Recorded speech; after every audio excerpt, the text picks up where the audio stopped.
The room went quiet, the kind of quiet that chokes you. My son's wife, Jessica, stood over me at the family barbecue, her voice sharp as she pointed at me in front of everyone. "You're just the babysitter, Margaret. Stop acting like you're part of this family." My plate of potato salad slipped from my hands, splattering across the patio. My son Daniel sat there, eyes glued to his beer, saying nothing. The neighbors, friends, even my grandkids stared, their laughter fading into shock. Then came the whispers, the pitying looks. I was 62, and I'd never felt so small. By Friday, Jessica got a letter from my lawyer that turned her world upside down. "I'm glad you're here to hear my story. Stick with me, and let me know in the comments where you're watching from. I want to see how far my words travel." That moment kept replaying in my head. The way Jessica's words cut, the way Daniel's silence hurt worse.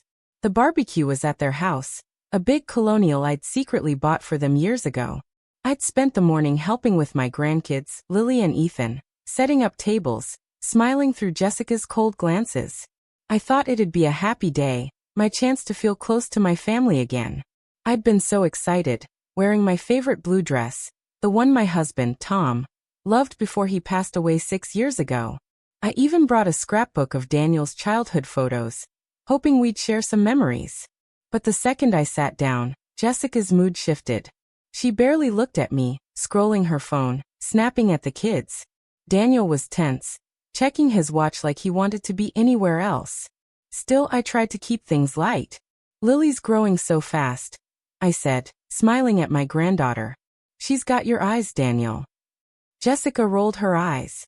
"They're fine, Margaret. You don't need to keep hovering." Her words stung, but I pushed on. "I made Ethan's favorite cookies today," I said, hoping to spark a smile. That's when Jessica snapped. She stood, her chair scraping the patio, and pointed at me. "You're not their mom, Margaret. You're just the babysitter. Stay in your lane." The plate fell before I could catch it. My cheeks burned as everyone stared. Neighbors, Daniel's co-workers, even old Mrs. Carter from down the street. Lily's eyes welled up, and Ethan clung to my side, confused. I looked to Daniel, my only son, the boy I'd raised alone after Tom's heart attack when Daniel was just 10. I'd worked 2 jobs, skipped meals to pay for his college, and poured every penny into giving him a good life. But he just sat there, staring at his beer, muttering, "Mom, maybe you should go." My heart broke into pieces, like the plate at my feet. I'd spent years trying to stay close to Daniel, calling, texting, babysitting whenever Jessica asked. After months of short replies and canceled plans, I thought this barbecue was a turning point. I'd even brought a small gift for Lily's upcoming birthday, a locket with a photo of her and Tom. Silly me thinking it'd mean something. The tension had been there from the start. Jessica never liked me, always acting like I was in her way. Daniel, caught between us, grew distant over the years. I tried to ignore it, telling myself it was just how things were with a busy young family. But that day, as I stood there with potato salad on my shoes, I felt like a stranger in my own son's life. I grabbed my purse, hands shaking, and forced a smile. "I'm sorry if I caused any trouble," I said, my voice barely steady. I walked out, head high despite the tears. In my car, I sat in their driveway, sobbing, watching through the window as they went back to eating, laughing, like I'd never been there. I drove back to the house Tom and I had bought 35 years ago, where Daniel learned to ride his bike, where we'd celebrated every birthday. It felt too big now, too empty. That night I couldn't sleep. I sat in Tom's old recliner, surrounded by photo albums, wondering where I'd gone wrong. Had I been too much? Had I held on too tight? The questions kept me up until dawn. But as the sun rose, something shifted inside me. The hurt turned into a quiet strength. I wasn't just a babysitter, and I wasn't going to let Jessica's words define me. I picked up the phone and called a number I hadn't used in years. "Sarah, it's Margaret Wilson. I need your help." Sarah was my lawyer, a friend from the days when Tom and I ran our small catering business together. By Friday, Jessica got a letter that shook her to her core. What she and Daniel didn't know, what I'd kept secret to avoid seeming pushy, was about to change everything. I'd been more than a mother all these years. After Tom died, I didn't just keep the catering business alive. I grew it into one of the biggest in the state. I lived simply, not because I had to, but because I wanted to keep the memories of Tom alive in our modest home. But the house Daniel and Jessica lived in, the one they bragged about to their friends? It was mine. I'd bought it 7 years ago when Daniel said they wanted to move to that fancy neighborhood, but couldn't afford it. "We're fine, Mom," he'd said when I offered to help. So I bought it through my company, set up a private sale at a fraction of the cost, and let them think they'd scored a deal. Their mortgage payments went into a trust for Lily and Ethan's future. It was my way of helping without stepping on their pride. But after that barbecue, I was done hiding. I met Sarah at her office that Friday, my hands steady as I handed her the documents. "You sure about this, Margaret?" she asked, her glasses slipping down her nose. We'd known each other for decades, since she helped us incorporate the catering business. "I've never been surer," I said, my voice firm. "It's time they know the truth." Sarah nodded, her eyes kind but sharp. "This'll stir things up." "Good," I replied. "I'm counting on it." The letter she sent to Jessica froze their main credit card, the one Jessica used for her fancy clothes and weekend getaways. It was linked to an account I'd been quietly funding for years, covering the gap between Daniel's salary and their lavish lifestyle. Daniel thought he was paying for it all, but he wasn't. Not even close. As I left Sarah's office, I felt a weight lift. For too long, I'd let Jessica push me aside, let Daniel drift away. I'd tried to buy their love with silent support, never asking for thanks. But no more. That afternoon my phone rang. Daniel's name flashed on the screen. I took a deep breath and answered, keeping my voice calm. "Hello, Daniel." His voice was tight, angry. "Mom, what's going on?" "Jessica got a letter saying her card's frozen, and it's got your name all over it." I sipped my tea, steadying myself. "We need to talk, Daniel. About the truth. About your house." His silence was heavy, like he was trying to piece together a puzzle he didn't know existed. "What about my house?" he finally asked. "It's in my name," I said simply. "Always has been." Daniel's voice cracked through the phone, a mix of shock and anger. "What do you mean, it's in your name? That's not possible, Mom. I paid for that house." I sat in my kitchen, the same one where I taught him to make pancakes as a boy, my heart heavy but steady. "You make payments, Daniel," I said softly, "but they go to a trust one set up for Lily and Ethan. I own the house. I've been helping you all these years." There was a long pause, so quiet I could hear my own heartbeat. Then he exploded. "This is crazy. You're lying to get back at Jessica for the barbecue. This is exactly what she meant when she said you're always meddling." His words hit like a slap, but I kept my voice calm. "Come to the house this afternoon, Daniel. I'll show you the papers. Bring Jessica if you want." I hung up before he could argue, my hands trembling but my mind clear. For years, I'd stayed quiet, letting Jessica's coldness and Daniel's distance chip away at me. But that barbecue, her calling me, just the babysitter, in front of everyone, broke something inside me. I wasn't going to be invisible anymore. 2 hours later, my doorbell rang like someone was trying to break it. I opened the door to find Daniel, his face red with anger, and Jessica beside him, her eyes blazing. She clutched her designer purse, her lips tight.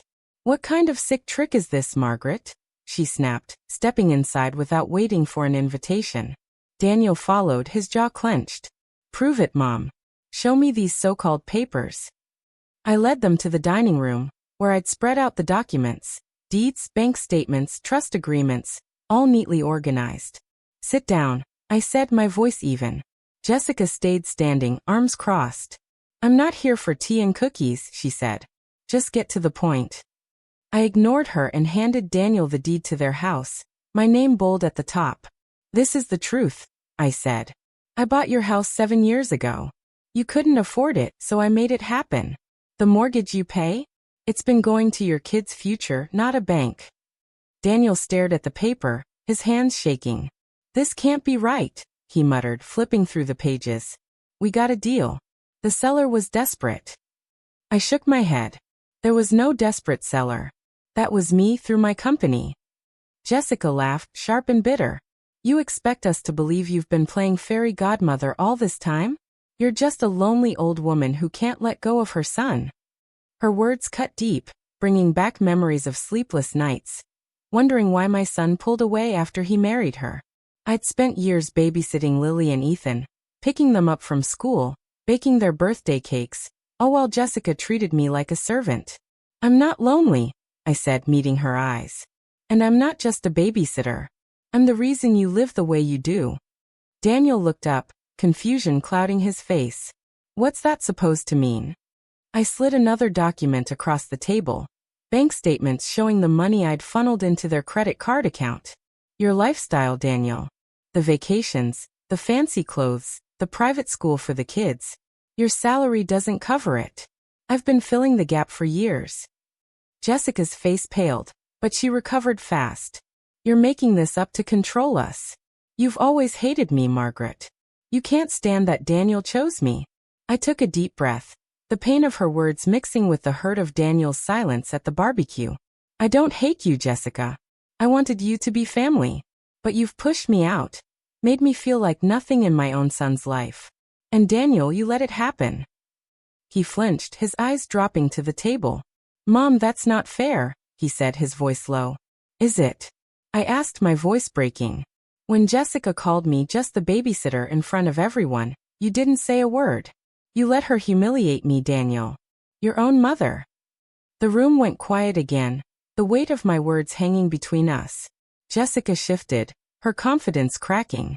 "You're twisting everything," she said, but her voice wasn't as sure.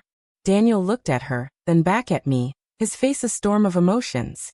"I didn't know, Mom," he whispered. I thought we were doing okay." I wanted to reach for him, to hug the boy who used to cry in my arms when he missed his dad. But I held back. "You didn't know because I didn't tell you," I said. "I thought I was helping, keeping things quiet so you could feel proud. But I see now that was a mistake." Jessica grabbed the bank statements, her eyes scanning the numbers. "This is ridiculous," she said, her voice shaking. "You're saying we owe you? What, you want us to bow down and thank you?" I shook my head. "I don't want thanks. I want respect. I want to be part of this family, not pushed aside like I'm nothing."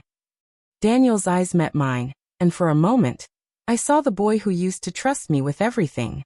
"Mom, I didn't mean to hurt you," he said, his voice thick. Jessica said you were too involved, that I needed space." Jessica's face twisted. "Don't you dare blame me, Daniel. She's the one who's been lying to us, sneaking around with her money."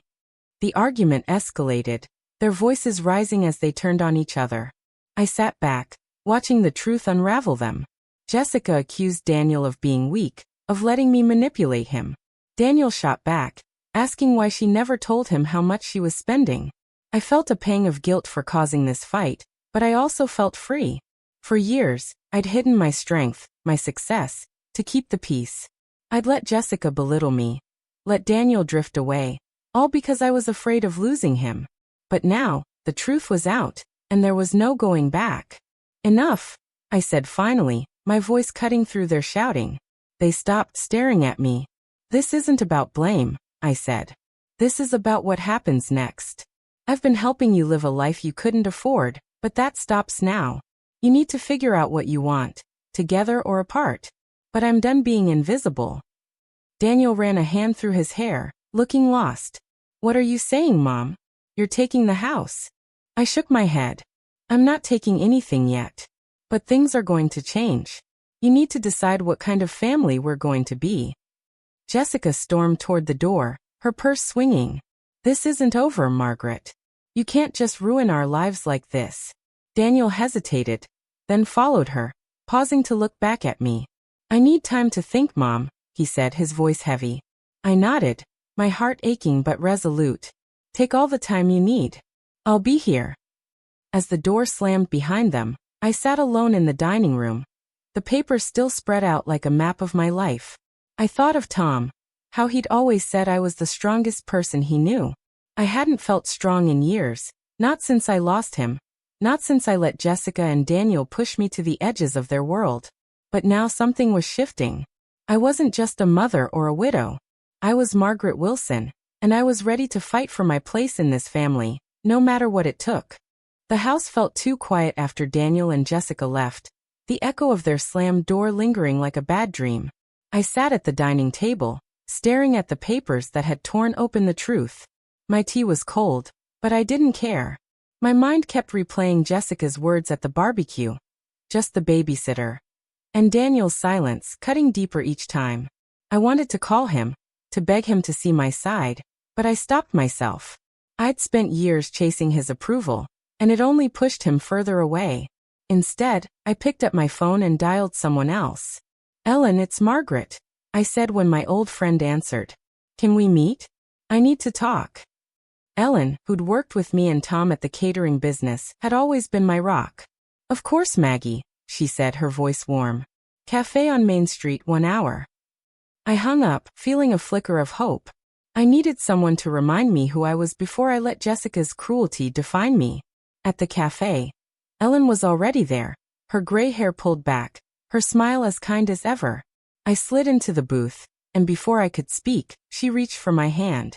"You look like you've been through a storm," she said. I laughed, but it came out more like a sob. "You don't know the half of it." I told her everything. The barbecue, Jessica's outburst, Daniel's betrayal, the house, the money. Her eyes widened when I got to the part about the lawyer's letter. "You sent that to Jessica?" she asked, leaning forward. "Maggie, that's bold."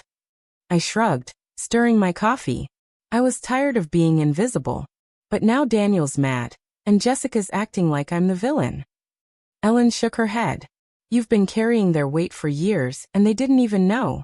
That's not your fault, it's theirs." Her words hit hard, but they also lit a spark in me. She was right. I'd been hiding my strength, thinking it would keep my family close. Instead, it gave Jessica room to push me out. Just then my phone buzzed. It was a text from Daniel. "We need to talk. Alone. Can I come by tonight?" My heart skipped. Maybe he was ready to listen. "Sure." I texted back. 7 o'clock. Ellen raised an eyebrow. "You think he's coming to apologize?" I sighed. "I hope so, but with Jessica in the picture, I'm not holding my breath." Ellen squeezed my hand. "You're stronger than you know, Maggie. Don't let them make you forget that." I nodded, but doubt crept in. What if Daniel took Jessica's side again? What if I'd just ruined everything?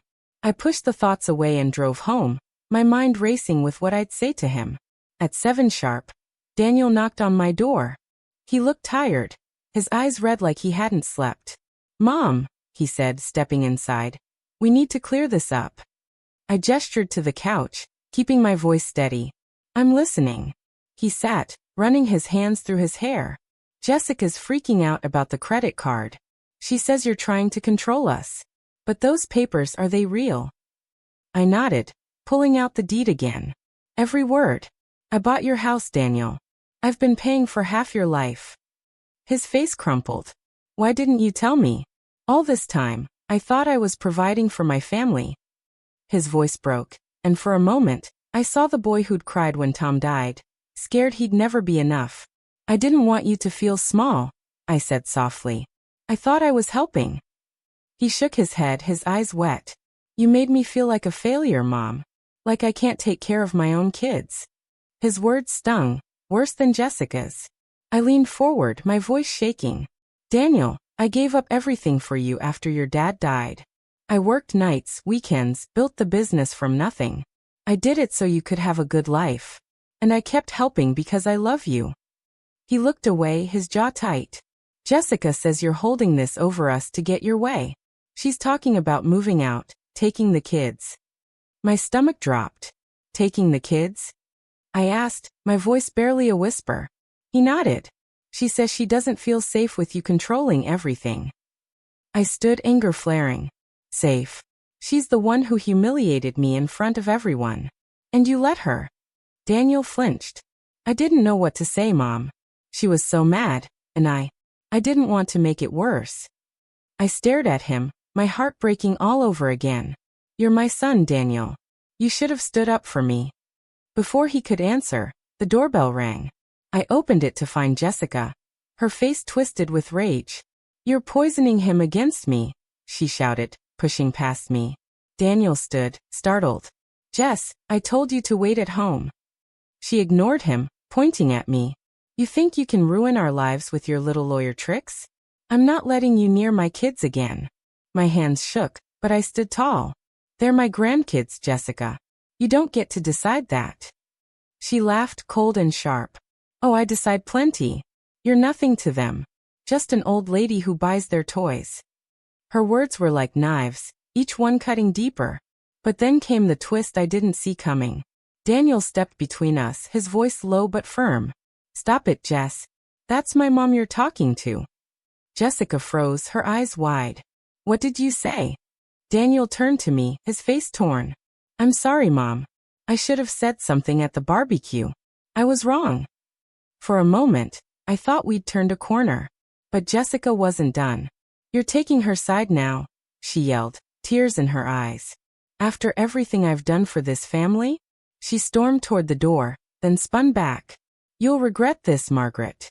Both of you. She slammed the door, leaving me and Daniel in stunned silence. He looked at me, his eyes full of guilt. I didn't know she'd come here, he said. She's been so stressed, but that's no excuse. I nodded, my throat tight. What now, Daniel? He sighed, sinking back onto the couch. I don't know. But I don't want to lose you, Mom. For the first time in years, I felt a spark of hope. But Jessica's threat hung over us like a storm cloud. I knew she wouldn't let this go quietly. As Daniel left, promising to talk more tomorrow, I sat in Tom's old recliner, my mind spinning. Jessica was planning something, and I had to be ready. I thought of my neighbor, Mr. Harris, the one they despised for his loud music and messy yard. An idea started forming, one so bold it scared me. If Jessica wanted a fight, I'd give her one she'd never forget. The next morning, I woke up with a knot in my stomach, Jessica's threat echoing in my head. You'll regret this, Margaret. I sat at my kitchen table, sipping coffee, staring at the photo of Tom and me on our wedding day. His smile always calmed me, but today, it wasn't enough. I knew Jessica was plotting something. And Daniel's apology last night, though heartfelt, didn't erase the years of distance between us. My phone buzzed, pulling me out of my thoughts. It was a text from Lily, my 9-year-old granddaughter. Grandma, can I come over? Mommy's mad. My heart sank. I typed back, of course, sweetheart. I'll pick you up. I grabbed my keys, wondering what Jessica was saying to the kids now. When I pulled into their driveway, Lily ran out, her backpack bouncing, her face streaked with tears. Ethan, only 6, trailed behind, clutching a stuffed dinosaur. Grandma. Lily threw her arms around me, and I hugged her tight, my eyes burning. What's wrong, honey? I asked, kneeling to her level. She sniffled.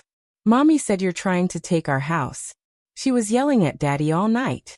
Ethan nodded, his voice small. She said you're not our real grandma. My breath caught, anger flaring. Jessica was dragging the kids into this. I forced a smile. You know that's not true, right? I love you both so much. Lily nodded, but her eyes were unsure. I buckled them into my car, my mind racing. Jessica was playing dirty, and I needed to protect my grandkids. Back at my house, I set the kids up with cookies and cartoons, then called Sarah, my lawyer. Jessica's telling the kids I'm not their grandma, I said, my voice shaking. She's trying to turn them against me. Sarah's tone was sharp. That's low even for her. We need to move fast, Maggie. Have you thought about what you want to do with the house? I hesitated, the idea from last night, giving the house to Mr. Harris, the neighbor Daniel and Jessica hated, still lingering. It was bold, maybe too bold, but it would shake them up. I have an idea, I said, but it's risky. Can you come over? Sarah agreed, promising to stop by that afternoon. As I hung up, the doorbell rang. I opened it to find Mr. Harris himself, his gray beard wild, his shirt stained with paint. Morning, Margaret, he said, holding a toolbox. Heard you had some trouble with your fence. Thought I'd take a look. I blinked, surprised. Mr. Harris and I had been friendly for years, despite Daniel and Jessica's complaints about his loud music and cluttered yard. That's kind of you, I said, stepping aside. Come in. While the kids watched TV, I led Mr. Harris to the backyard, where a few fence boards were loose. As he worked, we talked. Heard about that barbecue, he said, hammering a nail. Jessica's got some nerve, talking to you like that. I sighed, sitting on a lawn chair. She's been pushing me out for years. And now she's got Daniel and the kids caught in the middle. Mr. Harris looked up, his eyes kind. You're too good for that, Margaret. You've been holding that family together, and they don't even see it. His words hit hard, and I felt tears prick my eyes. I just want my son back, I said quietly. He nodded, wiping his hands. Sometimes you gotta shake things up to make people see what's right in front of them. His words sparked something. Maybe my idea about the house wasn't so crazy. Mr. Harris, I said, my voice low. What if I gave you something big like a house? Would you take it? He froze, his hammer mid-swing. You serious? I nodded, my heart pounding. It's a way to teach them a lesson. He chuckled, shaking his head. You're full of surprises, Margaret. Let's talk more later. That afternoon, Sarah arrived, her briefcase in hand. The kids were napping, and Mr. Harris had left, promising to keep our talk secret. Sarah sat at my kitchen table, looking over the papers. So what's this risky idea? She asked. I took a deep breath. I want to transfer the house to Mr. Harris, the neighbor Daniel and Jessica can't stand. Not permanently, just long enough to make them see what they've taken for granted. Sarah's eyes widened. That's a twist, Maggie. It's legal, but it'll cause a storm. You sure? I nodded, my resolve hardening. They need to understand I'm not just a babysitter. I've given them everything, and they've given me nothing but pain. Sarah jotted down notes. I'll draft a temporary transfer. It'll hold up in court, but you'll need to tell Daniel first. He deserves to know. I agreed, though the thought of another fight made my stomach churn. That evening, Daniel called, his voice tense. Mom, Jessica's talking to a lawyer. She says she's fighting for custody of the kids, says you're unstable. My blood ran cold. Unstable? I asked, gripping the phone. She's the one scaring Lily and Ethan. Daniel sighed. I know, Mom. I tried talking to her, but she's furious about the house. She thinks you're out to ruin us. I clenched my jaw. Come over tomorrow, Daniel. Alone. We're settling this. He hesitated. Okay. But Mom, I'm trying to fix this. I don't want to lose you or the kids. His words gave me hope, but I couldn't trust them yet. Just be here, I said, hanging up. The next morning, Daniel showed up, looking like he hadn't slept in days. Mom, I'm sorry about Jessica, he started, sitting across from me. I didn't know she'd go this far. I held up a hand. Daniel, I need you to listen. I'm transferring the house to Mr. Harris.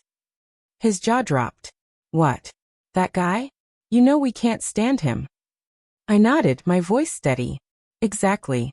You and Jessica have treated me like I'm nothing. This is me showing you I'm not. Daniel stood, pacing. Mom, this is insane. You're going to give our house to that loud, messy old man? I crossed my arms. It's my house, Daniel. And I can do what I want with it. He stared at me, his face pale. You're serious, he whispered. What about Lily and Ethan? My heart ached, but I held firm.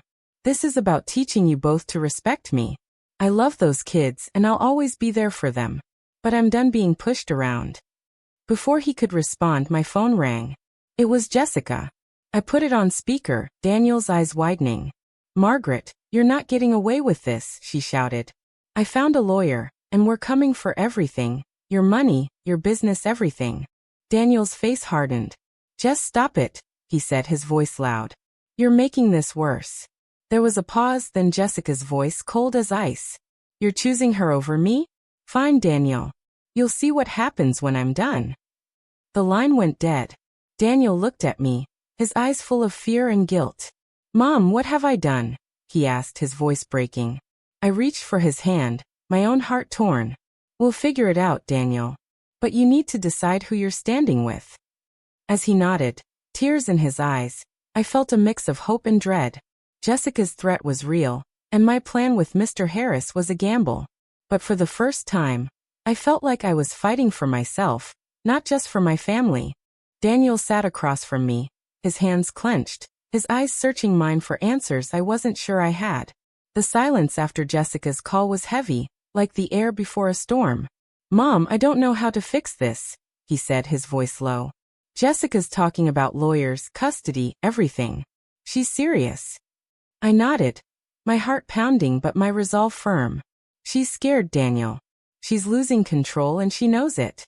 He shook his head, rubbing his face. But the house, Mom?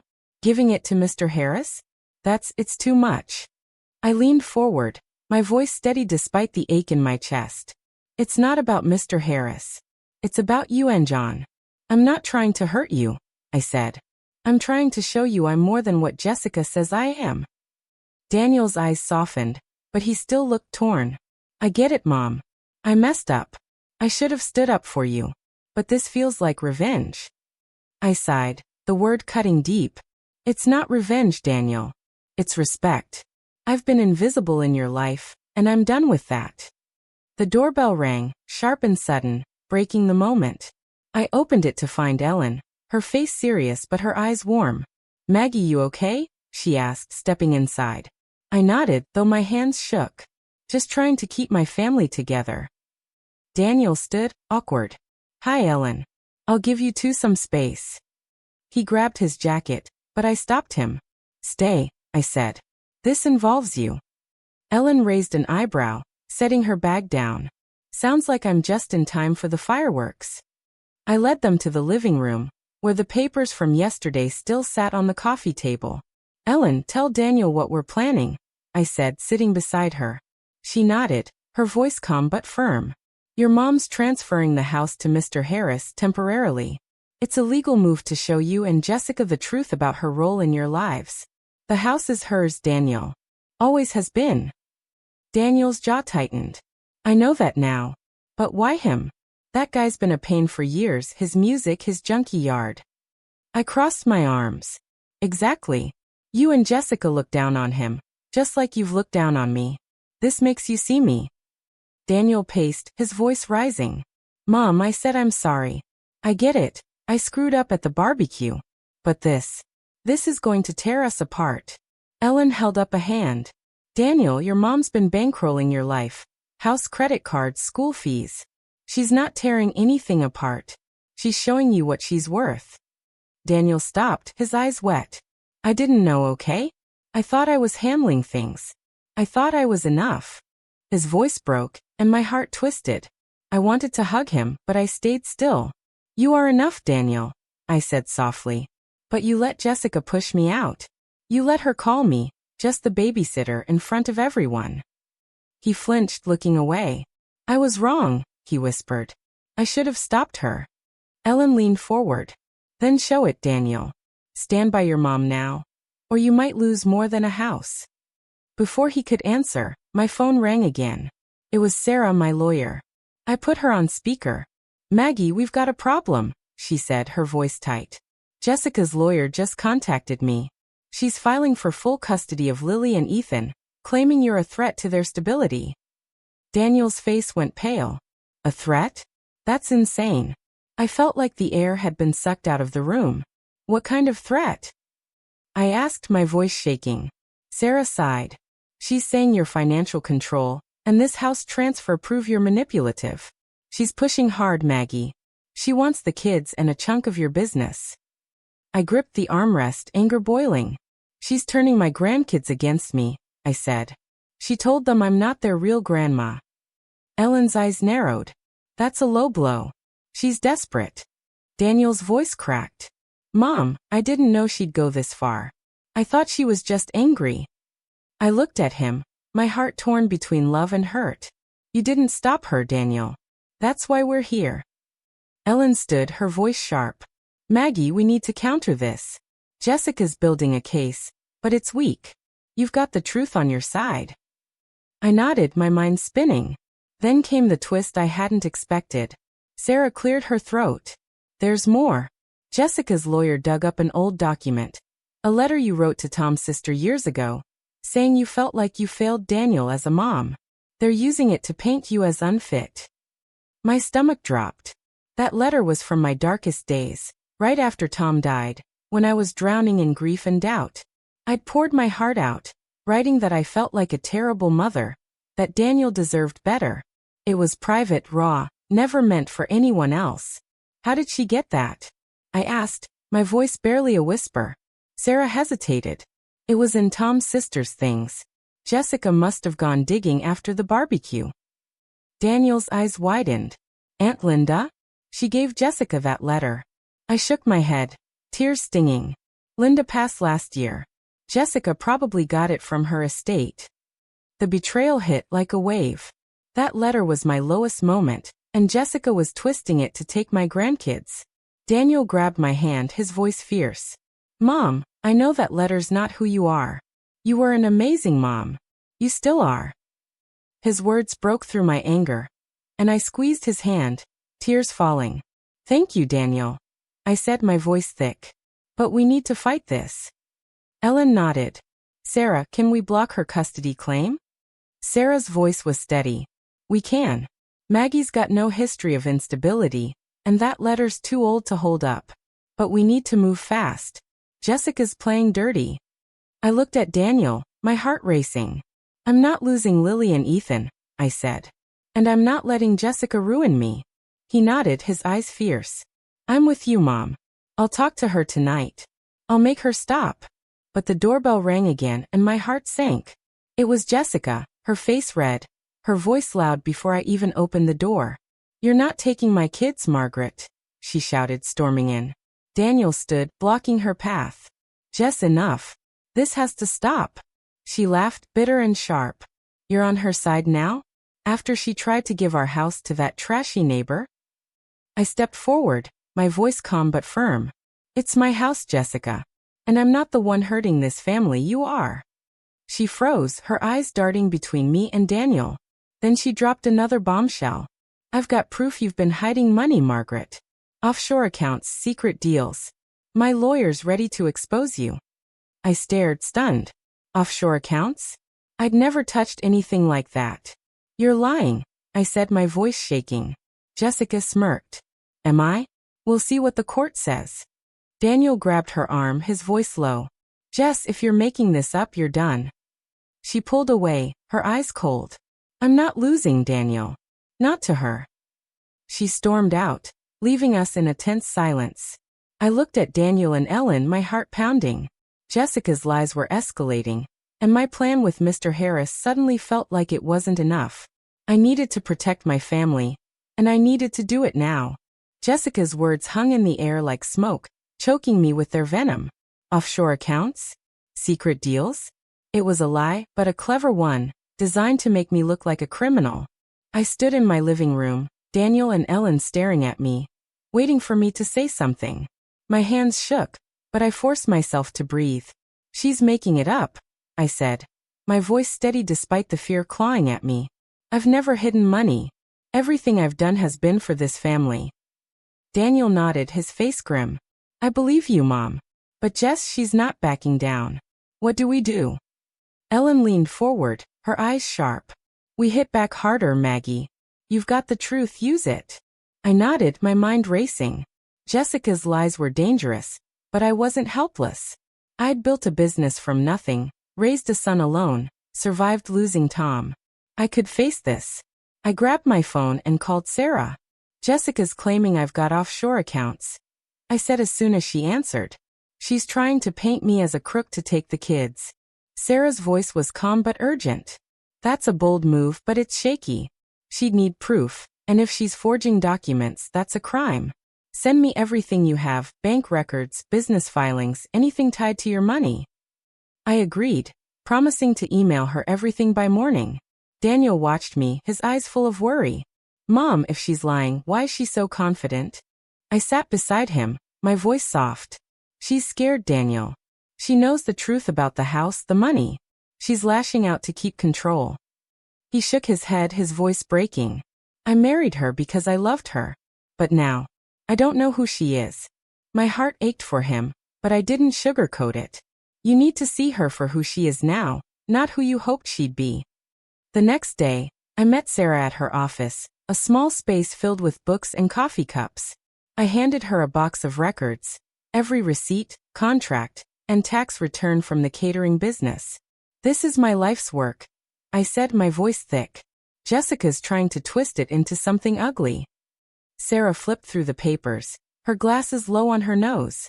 You're clean as a whistle, Maggie. If she's got proof, it's fake. We'll bury her with this. I nodded, but my stomach twisted. What if Jessica's lawyer was smarter than we thought? What if she turned the court against me? Sarah must have seen my worry. You're not alone in this, she said, her voice kind. We've got Daniel, Ellen, and me. And don't forget those kids, they love you. I smiled, thinking of Lily and Ethan's hugs. They were my reason to keep going. That afternoon, I took the kids to the park, hoping to clear my head.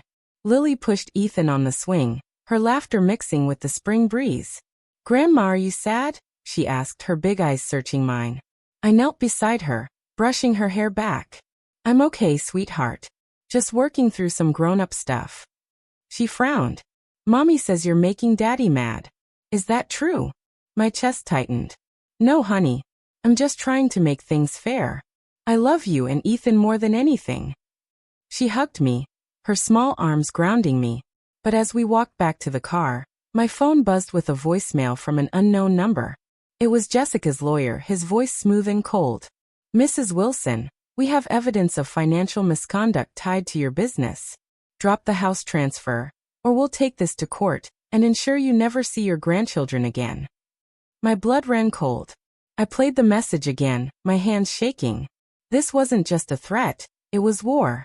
I called Daniel immediately. Meet me at the house, I said, my voice tight. Jessica's lawyer just threatened to keep me from the kids. He arrived in 20 minutes, his face pale. What did he say? I played the voicemail, watching his jaw tighten. This is too far, Mom.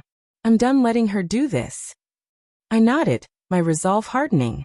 We need to talk to Mr. Harris. The house transfer's happening, but I want him to know it's temporary. Daniel's eyes widened. You're really doing this? I looked at him, my voice firm. Yes. It's the only way to make Jessica see I'm serious. We drove to Mr. Harris's house, his yard cluttered with old car parts and a faded lawn gnome. He opened the door, his beard wild, his smile warm. Margaret, Daniel. What's up?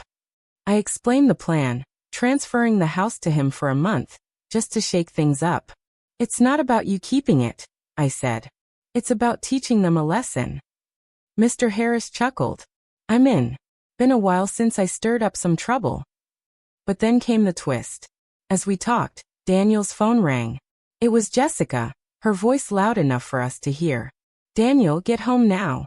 Someone's been in our house. He froze, his eyes meeting mine. What do you mean, Jess? She was hysterical. Papers are missing, bank stuff, mortgage stuff. I think your mom's behind it. My heart stopped. I hadn't touched their house. Daniel, I didn't do anything, I said, my voice shaking. He nodded, but his eyes were unsure. Jess, I'm with Mom now. We'll figure this out. He hung up, looking at me. Mom, tell me you didn't break in. I shook my head, tears stinging. I swear, Daniel. I'd never do that. Mr. Harris raised an eyebrow. Sounds like someone's setting you up, Margaret. My stomach dropped. Jessica was playing a dangerous game, and now she was framing me. Daniel grabbed his keys. I'm going to check the house. Stay here, Mom. I nodded, my mind spinning. Be careful, I said. As he left, Mr. Harris patted my shoulder. You're tough, Margaret. Tougher than they know. I smiled weakly, but inside, I was terrified. Jessica's lies were piling up, and now someone had been in their house. Was it her, staging it to trap me? Or was something else going on? I needed answers, and I needed them fast. I sat on Mr. Harris's worn-out couch, the smell of motor oil and old coffee filling the air. My heart raced as I waited for Daniel to call back. Jessica's accusation, that I'd broken into their house, felt like a punch I couldn't dodge. Mr. Harris handed me a glass of water, his eyes kind but sharp. You didn't do it, Margaret. I know you. But someone's playing games. I nodded, my throat tight. It's Jessica. She's trying to frame me to win this fight. He leaned back, scratching his beard. Or someone else is stirring the pot. You sure Daniel's on your side? His question hit hard. Daniel had stood up for me, but his hesitation in the car made me wonder. Could I trust him completely? My phone buzzed and I grabbed it, hoping it was Daniel. It was Sarah. Maggie, I got your records, she said, her voice urgent. You're clean, but Jessica's lawyer sent me a new claim. They've got photos, someone in a hoodie going through their files last night. My stomach twisted. Photos? Sarah, I was here all night with the kids. She sighed. I know, but they're building a case. We need to prove it wasn't you. I hung up, my hands shaking. Mr. Harris watched me, his voice low. You need to talk to Daniel, face to face. Get the truth out of him. I nodded, dialing Daniel's number. Mom, he answered, his voice tense. I'm at the house. It's a mess, drawers open, papers everywhere. Jess is losing it. I gripped the phone. Daniel, I didn't do this. You know that, right? There was a pause, too long for my liking. I want to believe you, Mom, he said finally. But Jess says she saw someone who looked like you on the security camera. My heart stopped. Security camera? Since when do you have one? He sighed. Jess installed it last week. Didn't tell me. I closed my eyes, anger mixing with fear. Daniel, come to Mr. Harris's now. Bring the footage. We're sorting this out. He hesitated, then agreed. I'll be there in 10. When Daniel arrived, his face was pale, his jacket rumpled. He held a USB drive. This is the footage, he said, sitting across from me and Mr. Harris. I plugged it into my laptop, my hands unsteady. The grainy video showed a figure in a dark hoodie rifling through their home office at 2 a.m. The person was my height, my build, but their face was hidden. Jessica's voice came from behind Daniel. See? It's her. I spun around, shocked. She'd followed him. Her eyes were red, her voice sharp. You can't deny it now, Margaret. You broke in to scare us. I stood, my voice firm. I was home with Lily and Ethan. Check my security system. It logs every time I leave. Daniel looked between us, his face torn. Jess, why didn't you tell me about the camera? She crossed her arms. Because you'd take her side like always. Mr. Harris snorted. Sounds like you're the one hiding things, lady. I turned to Daniel, my voice soft but steady. You know me, Daniel. I'd never break into your house. Look at the footage again. Look at the hands. He rewound the video, zooming in. The figure's hands were slim, with long nails. Mine were rough, short-nailed from years of cooking and gardening. Daniel's eyes widened. That's not you, he whispered. Jessica's face flushed. You're both blind. She's playing you. But Daniel shook his head, his voice hard. No, Jess. This isn't Mom. Who else has access to our house? Jessica froze, her eyes darting away. My heart pounded as a new thought hit me. Jessica, I said, stepping closer. Did you set this up to frame me? Her mouth opened, then closed, her face pale. That's ridiculous, she snapped, but her voice shook. Mr. Harris leaned forward. Then who's in the video? Spill it, or this gets uglier. Jessica's eyes filled with tears, but they didn't look real. I don't know, she cried. Maybe it was a burglar. Daniel stared at her, his voice low. Jess, if you're lying, you're putting our kids in the middle of this. Tell me the truth. She backed toward the door, her voice shrill. You're ganging up on me. I'm not the bad guy here. Before we could stop her, she ran out, slamming the door. Daniel sank into a chair, his head in his hands.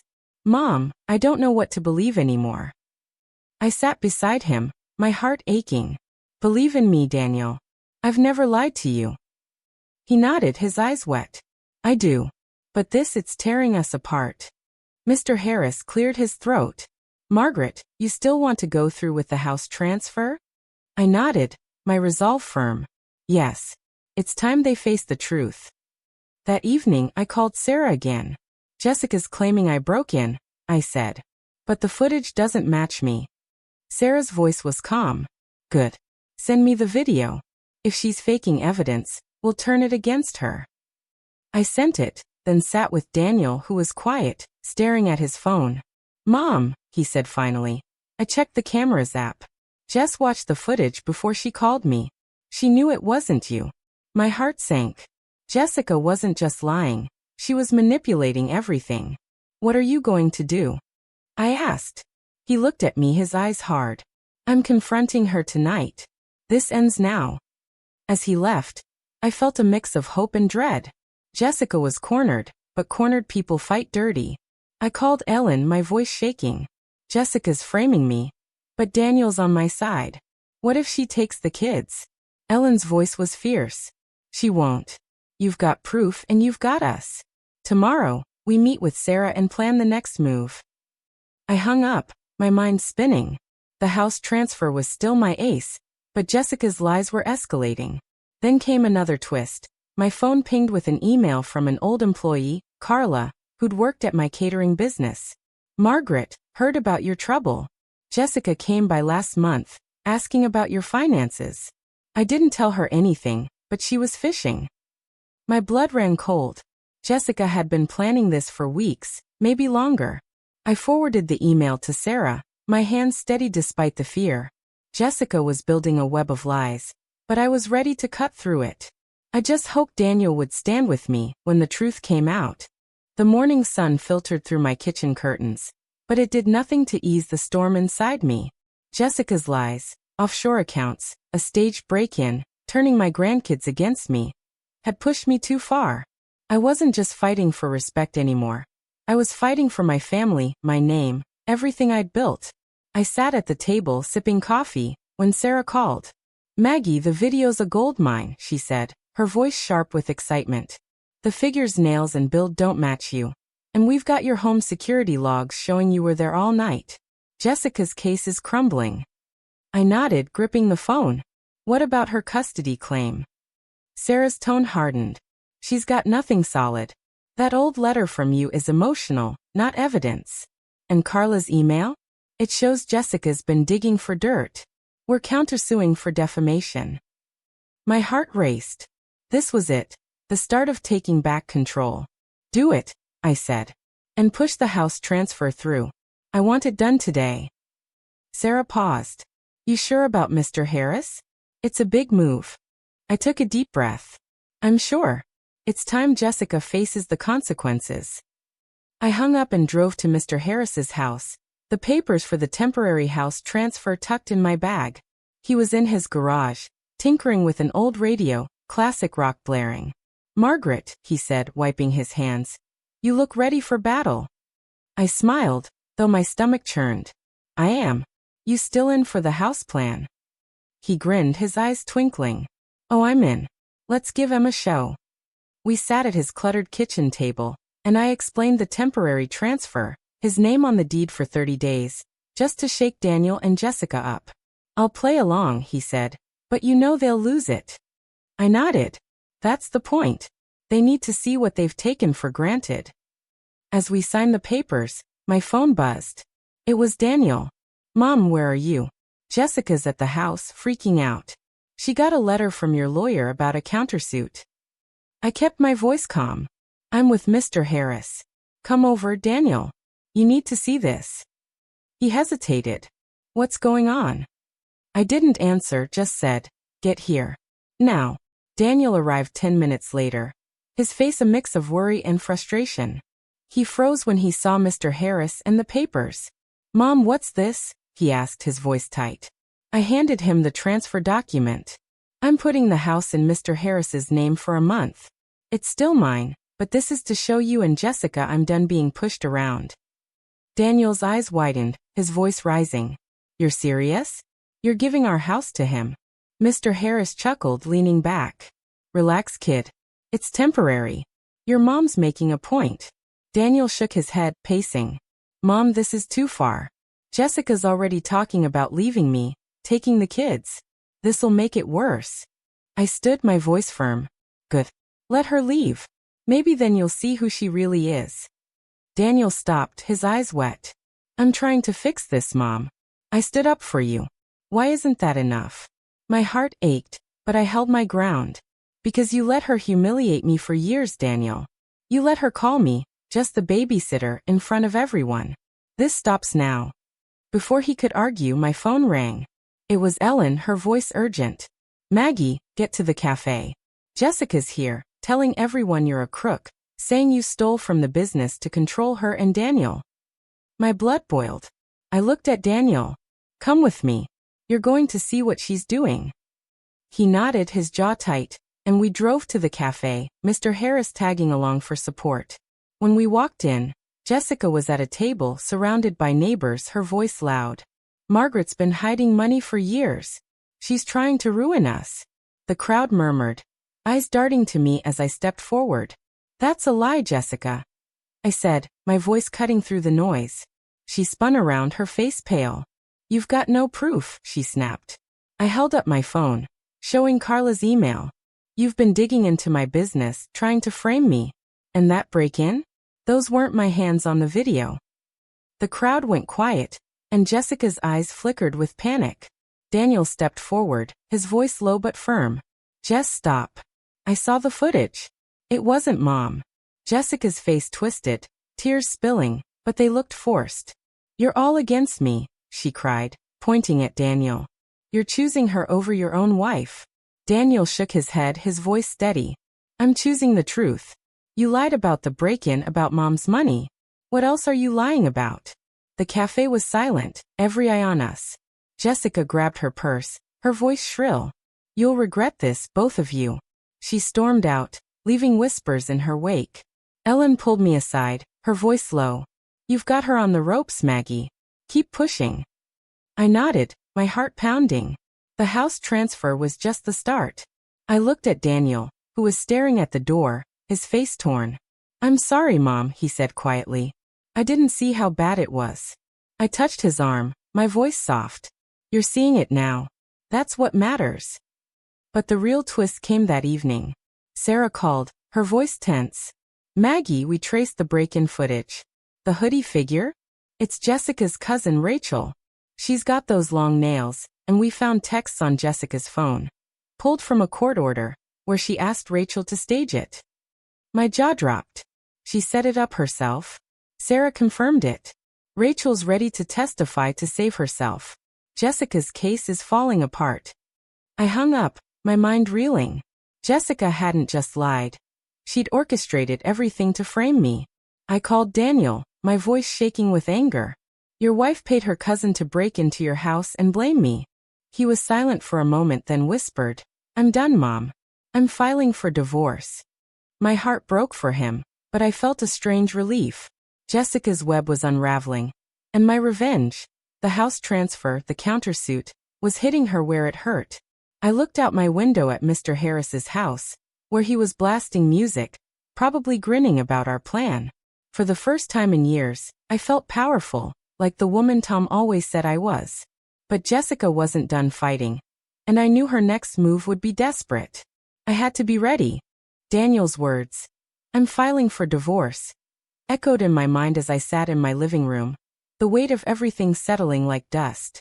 I wanted to feel triumphant, but instead, I felt a pang of sadness for him, for Lily and Ethan, caught in the wreckage of their parents' choices. My revenge had started. The house transfer to Mr. Harris, the countersuit exposing Jessica's lies, but it didn't feel as sweet as I'd imagined. I picked up my phone and called Ellen, needing her steady voice. Maggie, you did what you had to, she said after I filled her in.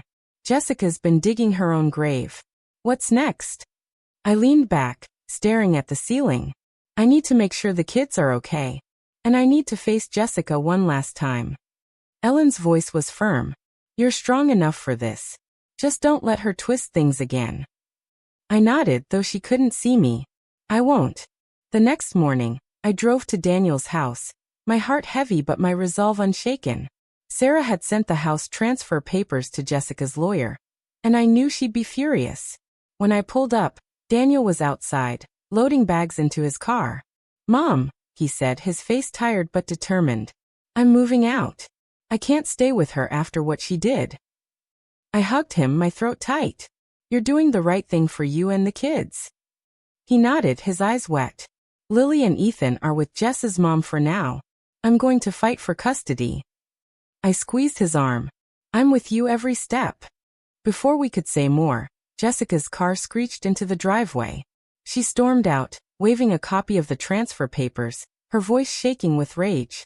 You gave our house to that filthy old man? She shouted, stepping close enough that I could smell her perfume. I stood my ground, my voice calm. It's my house, Jessica. And it's temporary, unlike the lies you've been telling. Daniel stepped between us, his voice low. Jess, stop. You faked a break-in, lied about mom's money, tried to take the kids. You've lost. Her eyes flashed, tears spilling, but they looked more like anger than sorrow. Lost. You're the one throwing away our family, Daniel. And you, she turned to me, her voice venomous. You're a bitter old woman who can't let go. I took a deep breath, my heart steady despite her words. I'm not bitter, Jessica. I'm done being your punching bag. You called me just the babysitter. But I'm the one who gave you this life. And now I'm taking it back. She laughed, sharp and bitter. You think you've won? I'm not done fighting. My lawyers got more on you, texts, emails, proof you've been planning this for years. I stared, my stomach twisting. More lies? I asked. She smirked, but her eyes darted away. You'll see in court. Daniel shook his head, his voice hard. No, Jess. I saw the texts you sent Rachel. You planned the break-in. You're done. Her face paled, but she doubled down. You'll believe your mom over me? She's been manipulating you. I stepped forward, my voice soft but firm. Jessica, you've hurt this family enough. Walk away, or you'll lose more than you already have. For a moment, she looked shaken, like the fight was draining out of her. But then she straightened, her voice cold. This isn't over, Margaret. You'll never see my kids again. She got in her car and sped off, leaving me and Daniel in stunned silence. He looked at me, his eyes full of guilt. Mom, I'm so sorry I let it get this far. I hugged him, my heart aching. We're fixing it now, Daniel. Together. That afternoon, I met Sarah at her office to plan our next move. She leaned across her desk, her glasses glinting. Jessica's lawyer backed off the offshore account claim, no proof. And Rachel's testimony about the break-in is solid. We're pushing for the defamation suit and a restraining order to keep her from harassing you. I nodded, relief mixing with determination. What about the kids? Sarah's voice softened. Daniel's got a strong case for custody, especially with Jessica's lies exposed. You'll be a big part of their lives, Maggie. I smiled, picturing Lily and Ethan's faces, but my mind kept turning to Jessica's threat. More proof against me. She's bluffing, right? I asked. Sarah frowned. Maybe, but we need to be ready. She's desperate. That evening, I went to Mr. Harris's house to check on the transfer. He was in his yard, watering a patchy flower bed, his radio blasting. Papers are filed, he said, grinning. Your son and his wife are gonna have a fit when they get the official notice. I laughed, the sound surprising me. They already are. He turned off my water, his voice serious. You're shaking things up, Margaret. Proud of you. I thanked him, feeling a spark of pride myself. But as I drove home, my phone buzzed with a text from an unknown number. You'll pay for this, Margaret. Check your email. My heart raced as I pulled over and opened my email. It was a forwarded message from years ago, one I'd sent to Ellen, venting about how Jessica's coldness made me want to take back every cent I gave them. It was private, emotional, and out of context made me sound vengeful. A note from Jessica read, Asterisk, this goes to the judge tomorrow. Asterisk. I called Sarah immediately, my voice shaking. Jessica's got an old email I wrote to Ellen.